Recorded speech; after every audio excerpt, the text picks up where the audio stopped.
Well, welcome to another edition of Bolton In, of course. All thanks to Palmer Bet. We must thank the team at Palmer Bet too. A magnificent organisation. Download the app, get involved. It's really, really simple to do, but do it in a responsible manner. I say a good afternoon, a good morning, good night. I never know where these two jet setters because they're all over the world. Shane Anderson, as I say, a good day to you, mate. You're in Barcelona as we speak, big fella. Yeah, good to be with you again, Matty. It timed perfectly. Arrived in Barcelona just as FC Barcelona won the title here in Spain. So the streets have been going wild for the past couple of days. Unreal. No, beautiful place. Lucky to be here. Good to be talking to you both again. Hey, mate, fantastic stuff. And Adam McGrath, as I say, good evening for you, mate, in LA. How's your week been, buddy? Yeah, it's been good, mate. Can't complain at all. Just been working away. Looking forward to the racing again this weekend. We move on quickly, and I think we've got two interesting events. So cannot complain at all, Matty. Hey, listen, let's recap last weekend. I know my favourite win of the weekend, but I'm going to go back to you, Shane, first and foremost, mate. What was your highlight of last week's races, buddy? The highlight for me was getting the amazing text messages from you after Dunkel won the South Australian Derby, considering you've been with him, I think, since Methuselah was a boy. But what an outstanding win it was. He's a really, really exciting prospect. Great training performance by Paddy Payne. Beautiful ride by Billy Egan. I know you'll talk about him a little bit more. But I think aside from that, the performance of Giga Kick in taking out the 10,000 was terrific. He had to have a bit of a wide run throughout. Top of the straight, Craig Williams was trying to cuddle and cuddle and cuddle. You really didn't ask him for much until the end of the race, and he still won with authority. He's an exceptional sprinter. Really exciting prospect, particularly as we're seeing sort of the end of the Nature Strip era as the number one seed in the sprint ranks. Giga Kick's now coming through as clearly the one to beat in all these big sprint races. Yeah, it was awesome to see, wasn't it? Great ride. You speak about Billy Egan, Craig Williams too. Never panicked, I suppose, did he? Just knew he was on the best horse in the race. It wasn't emphatic or anything, but it was just a really workmanlike victory, wasn't it? Well, I think that's what you end up going from being a horse that's got spruik to doing something like this. He was expected to win and he went out and did the job. And I mean, to talk about an AFL team, sometimes when you see a good team playing a bad side, they just get the job done. It's what you have to do. You put the points in the bank, you move on to your bigger assignment. I think that now shows that transition of, is he the next champ? No, he is. He's our number one sprinter now in Australia. He's showing that crown. He's doing it everywhere. And that race sort of exemplified that for me. But I was with you, Matty. I thought Dunkel was the performance of the weekend. I talked myself into it more and more coming into the weekend. And for Paddy Payne, he's a brilliant gentleman around the track. I've always loved talking to him in the endeavours that we have. Billy Egan's one of the best guys going around as well. Some nervous times for him going down the straight, but they finally got the tempo. I think I mentioned last week those races where it was like 22 lengths slower, 11.6 lengths slower. They finally got some speed and the big horse bustled his way down the straight. So it was great to see and well done to all involved there. Yeah, great ride too by Billy Egan. Great to see him back, of course, returning from injury. He's a really underrated jock for mine, Billy Egan, and just gets the job done. It was a fantastic performance. And you boys will attest to this, Shane and ads, like back in the days, racing.com. And I've never, ever had the pleasure of interviewing Paddy Payne. He's very rarely gets out on track. So I've never, ever. Have you boys had the luxury of, I suppose, interviewing Paddy over the journey? Yeah, this actually goes back to my days before racing.com when I was working on RSN radio in Melbourne. He was a tough interview to get because, I think I like to use the term, he's a bit media shy. Yeah. But you know that whenever you get him, he delivers you some really considered, balanced gold. He'll talk about his horse in a way that that true horse people talk about their horses. He's an elite level trainer. He was a phenomenal jockey. Going back to when he first started as a young apprentice, winning Group 1s of Tormo and Soho Square, like as a 15, 16-year-old, then, of course, becoming a genuine star in the saddle. Weight sort of got the better of him, but as a trainer, he sets his horses superbly. And he's a trainer that can actually get more out of a horse as the preparation goes on. Like, he's very, very good. I'm with you both. I thought it was fantastic. Terrific win. He's got a very, very exciting prospect in Dunkel. I think he's one. I think I only spoke to him once on course, but he was someone that I learned that he actually spoke to pre-race when he said something. You took note. He's not one that goes around. I mean, we love our game, but everyone says their horse is going to win. This thing's flying at home. Congrats! But then if he says it's flying, you went, okay, let's really take note of this. It means something. And I always rate trainers when that's the case, when they're just so honest about their runners and they know what they're going to get. And I mean, we talk about the Mara and Eustace and their staying ability. He's someone that, for a smaller team, if you've got a good sprinter, he's going to take it to the next level. If you've got a good stayer, they always seem to keep coming on all conditions. He's just so versatile in his training methods. I think he's surrounded by really good people. And I think the relationship that he has with the jockeys as well really shows that. So it was a win for the good guys, I think. 100%. Nailed it, boys. Hey, listen, let's have a look at the Group 1s this weekend. Doomben Cup and, of course, the Goodwood in Adelaide. A couple of cracking races. We'll start off with the Doomben Cup, race 7 on Saturday, 3:17 p.m. The Palmerbet market has Zaki, our $2.10 favourite, Kovalika at $7.50, Hutor at $10, a Tissue at $10, Numerian $13, Duais at $14, Zarek at $15, and Nonconformist at $20. I'm going to start with you, Shane Anderson. Is it all Zaki, mate? Are we just thinking Zaki just wins again? What are your thoughts? Yeah, I've got a lot of thoughts on this race. I am with Zaki, but I'm not bullishly confident. But I do think he'll win, if that makes sense. Look, history dictates in a lot of these races. He's going to become only the 4th horse in history to win a Doomben Cup on more than one occasion if he can do it. He went into the race as a short price favourite last year off the back of a dominant win in the Hollindale Stakes, and he got beaten. But I think he had a different preparation that campaign. Yep. He's drawn out wide. It's going to come down to how the track plays. I've seen some varying reports. It looked like they had a huge amount of rain hit Doomben earlier in the week. So the latest sort of reports that I saw suggested that we're going to be in the wet track range. Now, whether that's heavy or ideally a little bit firmer than that, he will be suited by those conditions. But from the outside barrier, or gate 10, one of the outside barriers, we know his traditional racing pattern: go out of the gates, find his spot up on speed, either leading or stalking the race. And if everything goes to plan, look, he should be the one to beat. He should be the winner, I think, because he's the best horse in the race. But I've just got a few caveats. Just what type of conditions will we get by that stage of the day? I'm glad we're getting in the black at $2.10. You know, if they put up a little bit shorter than that, I probably wouldn't be pushing him as a bet. But I think, you know, his true price, all things going to plan, I think is probably that $1.70, $1.80 mark. So at $2.10, I think there's some value there. Luxury. So I'm happy to put him on top, but with the caveats that it's going to be. I don't think it's just going to be an easy, dominant win by Zaki, but I'm happy to be with him. I really like Kovalika. I tipped him, or Kovalika, I should say. I tipped him last week when he was a short price favourite for the Rough Abbott Plate. And he was a late scratching on the morning due to a foot abscess. Chris Waller's decided he wants to go here and then back up next week in the Queensland Derby, which I think is going to be his ultimate goal. He's very good. I like him a lot, but I'm not going to be with him this week. I'm just got that little concern. The value runner for me, I still think, is the Waller runner, No Compromise. I put him as my value runner in the Hollindale Stakes. He was a massive price there. He ran 4th. It was a very good performance. Hall of Fame jockey Opie Bosson in the saddle. Gate number 6. I think he's able to sort of be midfield. We know he's very strong late in the race. He's won a Metropolitan. And importantly, he's run well at weight for age previously in the Chelmsford Stakes and also the Hollindale. So I'm putting Zaki as my best. I think he'll win, but I'm not screaming from the rooftops that he's a good thing. My value bet, No Compromise. But I do like the 3-odd Kovalika a lot. He's the one to watch. I just can't be with him this weekend, but I think it's going to be a fascinating race. Really looking forward to it. Yeah, that's going to be a beauty. Adam McGrath, what are your thoughts, mate? Are you in Team Zaki?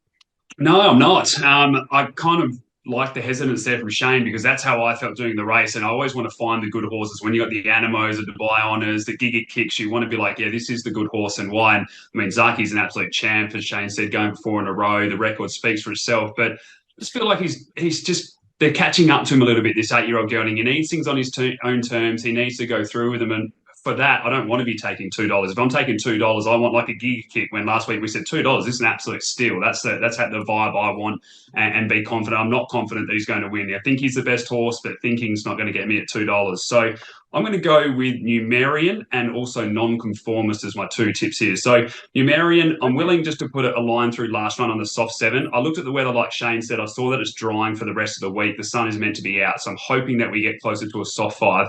And if that's the case, I think this horse can just roll out in front. I don't want to bring it up again, Shane, but you remember when you thought you were home in the Australian Cup and Cascadian came over the top. And we know my thoughts on Cascadian at the moment. I think it's one of the better horses going around in Australia, and that form has been shown over all distances and trips. So for mine, this horse is flying if he gets a dry track than he did last time in the soft 7. We saw his form in the Caulfield Cup. We've seen that form now around Cascadia and Dubai Honour. I think he's going good enough. So I'm happy to take that horse as the best bet, which is a value play anyway. And then non-conformist as well. You've just got a horse that you know is going to chase. I think Zaki and Numerian come across. They put some speed into the event. Non-conformist can build into it nicely. Graham Beck's training as good as anybody at the moment. And Geordie Childs is getting some great opportunities. And he's probably one of the most underrated jockeys in Australia. So you get a good combination. They're 3 from 7 at the distance. Speed to suit. I think it maps nicely for non-conformists at an each-way price. So for mine, even though I do think Zaki is clearly the best horse in the race, I don't have the confidence in him this week, so I'm happy to shop around, play both at the value and hopefully get a win. Yeah, good value there too for the Palmer Bet followers. Let's move along to the Goodwood. Of course, the feature Group 1 sprint over at Adelaide, race 8, Saturday, 4:17 p.m. So exactly an hour after the Doomben Cup. The favourite in the market here, all thanks to Palmer Bet. Lofty Strike at $3.10, Zapateo at $6, Kalos at $8.50, Front Page $11, Zutori $12. Another award, $13. Wouldn't that be a story? Savatu XL, another storyline at $19, and Kementari at $20. I'm going to start with you, Adam McGrath. The Goodwood, mate. Outside Lofty Strike and probably Zapateo, it's a pretty open field, isn't it? Well, it's open because it lacks a lot of serious contenders for a Group 1, and I say that with the most respect I possibly can. But, I mean, the normal form line here is the McKay and the Sangster, and from the Sangster, there's no Ruthless Dame, there's no Chain of Lightning, no Bella Nipotina, no Espiona, no Passive Aggressive, no September Rum, no Moravi, and no Rockin' Horse. So, as I said, I'm being respectful, but they're better horses than what we've got in this field today. So what it does mean, everything's got to be positive. Great opportunity for a horse here to win a Group 1. It also means it's some good opportunities for people. Caitlin Jones, who we've seen riding over the UAE and come back, she got her first Group win. She gets a Group 1 chance now on Savatu XL. Almost fell off my chair when I saw the stubby holders attempting to ride 52.5. That man loves his food and he loves a cruiser. So no sugar this week for him. He's in good at the moment too. What did he ride? The first three of the first 4 or something last Saturday. I think, and then he did end up with 5 last week as well. Yeah, I think it was in total. So the man's flying. And then, I mean, everyone's favourite man on social media is Mitch Beer. His comment this week, I'm not a Group 1 trainer. My horse isn't a Group 1, and Geordie Malian ain't a Group 1. So we're coming and we're going to try to take the chocolates. And all reports, the crowd which South Australian racing needs is going to get it with those connections. So that's probably the positives out of it. With what I said, with the lack of Group 1 force, I think it's a great opportunity for Lofty Strike now. The 3-year-old colt, he has that genuine form around Uncommon James, In Secret, I Wish I Win. He gets back and he's just been struggling to get there in that last little bit. But with the good speed from Front Page, from Savatu XL, these types of runners, I think he can get back and really run on strongly. And it's the one with the best Group 1 form in the race. So my best bet there. And then I did weigh up the value bet. It was either another award or the proven Kementari. And I'm going to go with Kementari. Just again, when we're talking about these horses, when you look at Kementari, you go 0.5 lengths off Lost and Running, 2.8 off Giga Kick, 1.8 off the Private Eye, and then 3 lengths behind Overpass, who backed up that performance. That is Group 1 form in Australian sprinting. So I'm going to back the proven horse. Jakey Torak gets a great opportunity to ride the Godolphin Blue there. He'll be making the most of it. But an honourable mention to stubby Leon McDonald and the 52.5 kilos this week for those boys. Oh, it'd be a great story, wouldn't it, for the locals? That is for sure. Shano, what are your thoughts, mate, on the Group 1 Goodwood? Absolute head scratcher. I think this race every year is a tough race to win. You look at just the record of favourites in this race over the last 30 years. We've only had 5 favourites win the race, and that included legends in Black Caviar and Takeover Target, and even Blackheart Bart was the winner of these races. But, I mean, the average starting price, I think, over that journey is about $16.50 of the winners of the race. Like, last 5 years, Santa Ana Lane at $26, Dispatch at $21, Trekking $10, Overtoxel at $19, and even last year, Lambada at $18. So, always tough to go in and with a favoured runner and get a result. I've chopped and changed so many times when it's come to this race. I did work it down to sort of the 4 principal chances that I liked were Kalos, Lofty Strike, Royal Merchant, and another award.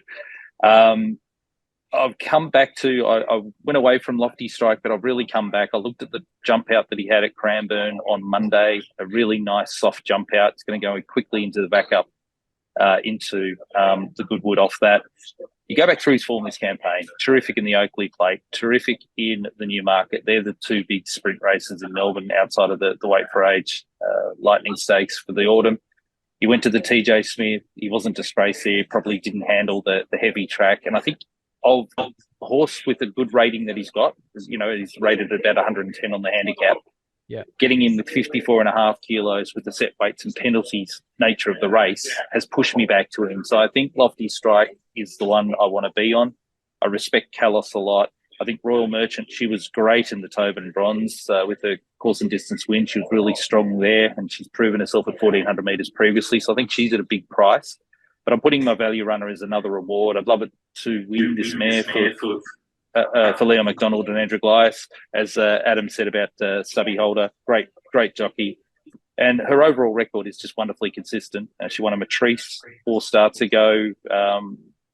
Then she's run really well in the Sangster and also the Irwin Stakes that have passed 2 starts. She's got a big finish on her, and she gets her chance from the draw. So I've thrown in 4 principal chances there, but I'm putting my best as Lofty Strike. My value bet, another reward. But as I touched on, this is a race that can throw up a result. Whatever you like, good luck.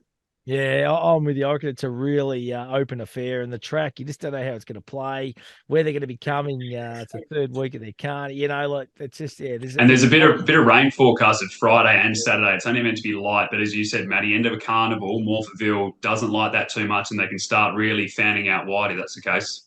Hey, listen, boys, what about around the country? You got something else for the Palmer bet Bolton in followers, Ad McGrath?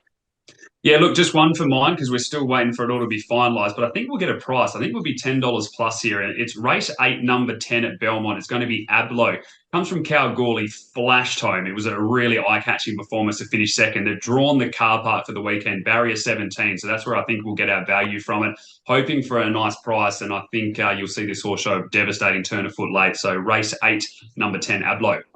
Got to wait a fair bit Saturday night for that one, Shane, back here in Victoria time, mate. Hey, you got something early on in the day for us, big fella?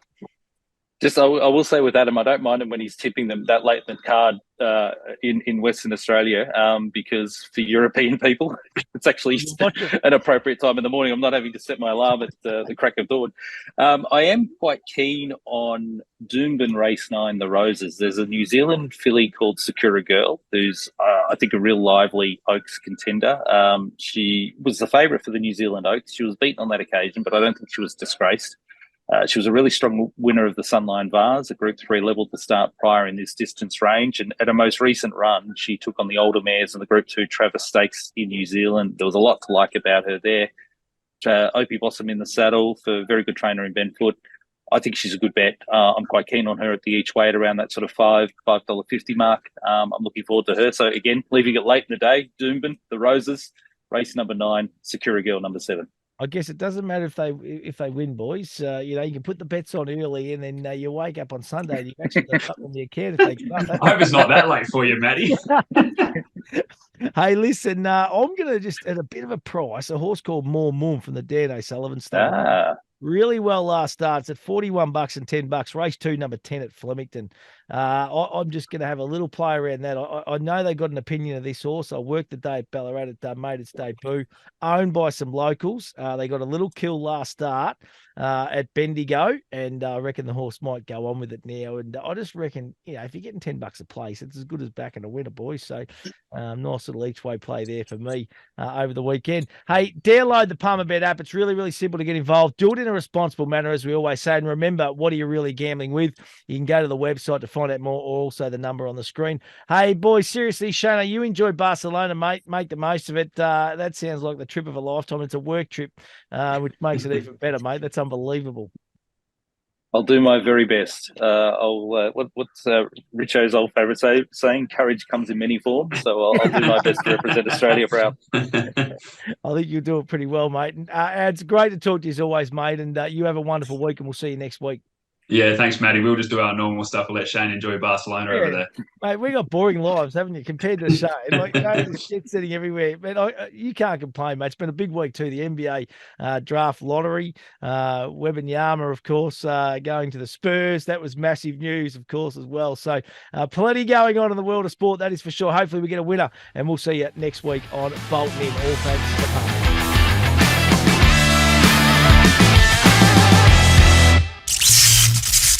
Think, is this a bet you really want to place? For free and confidential support, call the number on the screen or visit the website.